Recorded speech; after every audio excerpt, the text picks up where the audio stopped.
भाषा और आधुनिकता का सारांश।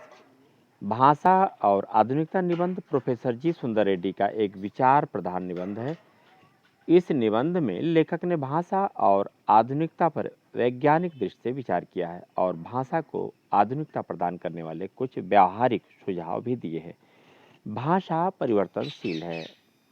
लेखक कहता है कि भाषा में हमेशा परिवर्तन होता रहता है। भाषा परिवर्तनशील होती है। परिवर्तनशील होने का अभिप्राय यह है कि भाषा में नए भाव, नए शब्द, नए मुहावरे एवं लोकोक्तियाँ, नई शैलियाँ निरंतर आती रहती हैं। यह परिवर्तनशीलता ही भाषा में नवीनता का संचार करती हैं और जहाँ नवीनता है वही सुंदरता है। भाषा समृद्ध तभी होती है जब उसमें नवीनता तथा आधुनिकता का पर्याप्त समावेश हो। कूपमंडूपता भाषा के लिए विनाशकारी है। भाषा जिस दिन स्थिर हो गई उसी दिन से उसमें क्षय आरंभ हो जाएगा। वह नए विचारों व भावनाओं को वहन करने में असमर्थ होने लगेगी और अंततः नष्ट हो जाएगी। संस्कृत का अभिन्न अंग। भाषा संस्कृत का अभिन्न अंग है। संस्कृत का संबंध परंपरा से होने पर भी वह गतिशील एवं परिवर्तनशील होती है। उसकी गति का संबंध विज्ञान की प्रगति से भी है। नित्य होने वाले नए नए वैज्ञानिक आविष्कार अंततः संस्कृत को प्रभावित ही नहीं करते बल्कि उसे परिवर्तित भी करते हैं। इन वैज्ञानिक आविष्कारों के फलस्वरूप जो नई सांस्कृतिक हलचल उत्पन्न होती है उसे शाब्दिक रूप देने के लिए भाषा में परिवर्तन आवश्यक हो जाता है, क्योंकि भाषा का परंपरागत प्रयोग उसे अभिव्यक्त करने में पर्याप्त सक्षम नहीं होता। भाषा में परिवर्तन कैसे संभव है?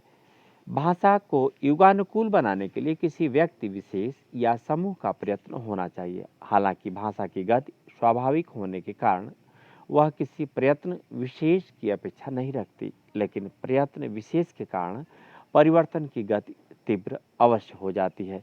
भाषा की इकाई शब्द। भाषा की साधारण इकाई शब्द है। शब्द के अभाव में भाषा का कोई अस्तित्व नहीं है। भाषा शब्दों के स्तर पर विकास करती है। हम दैनिक व्यवहार में अनेक नए शब्दों का प्रयोग करते हैं जो अंग्रेजी, उर्दू, अरबी, फारसी आदि विदेशी भाषाओं के होते हैं। साहित्य में यदि इन शब्दों का प्रयोग किया जाता है तो उन्हें भाषा की मूल प्रकृति के अनुरूप साहित्यिक शुद्धता प्रदान करनी पड़ती है।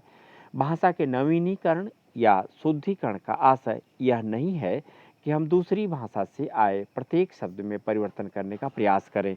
यदि कोई विदेशी भाषा का शब्द अपना भाव संप्रेषण करने में सक्षम है तो उसमें परिवर्तन करने का प्रयास करना उचित नहीं है। भाषा का मुख्य कार्य सुस्पष्ट अभिव्यक्ति। भाषा में नवीनता को आवश्यक माना है, परंतु साथ ही स्पष्ट किया है कि भाषा का मुख्य कार्य सुस्पष्ट अभिव्यक्ति है। इसलिए नवीनीकरण का कार्य करते समय इस बात का ध्यान रखना चाहिए कि भाषा की अभिव्यक्ति बिल्कुल स्पष्ट होनी चाहिए। भाषा की व्यावहारिकता तथा उसका प्राण तत्व। भाषा का नवीनीकरण सिर्फ कुछ पंडितों या आचार्यों की दिमागी कसरत ही बनी रहे तो भाषा गतिशील नहीं हो पाती। इसका सीधा संबंध जनता से एवं जनता द्वारा किए जाने वाले प्रयोग से है। जो भाषा जितनी अधिक जनता द्वारा स्वीकार एवं परिवर्तित की जाती है वह उतनी ही अधिक जीवंत एवं चिरस्थायी होती है। साथ ही साथ भाषा में आधुनिकता एवं युग के प्रति अनुकूलता भी तभी आ पाती है।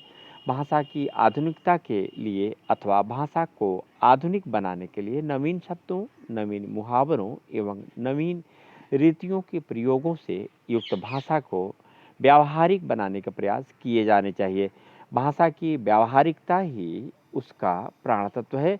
इस तरह हम अपनी भाषा को अपने जीवन की सभी आवश्यकताओं के लिए जब प्रयोग कर सकेंगे तब भाषा में अपने आप आधुनिकता आ जाएगी।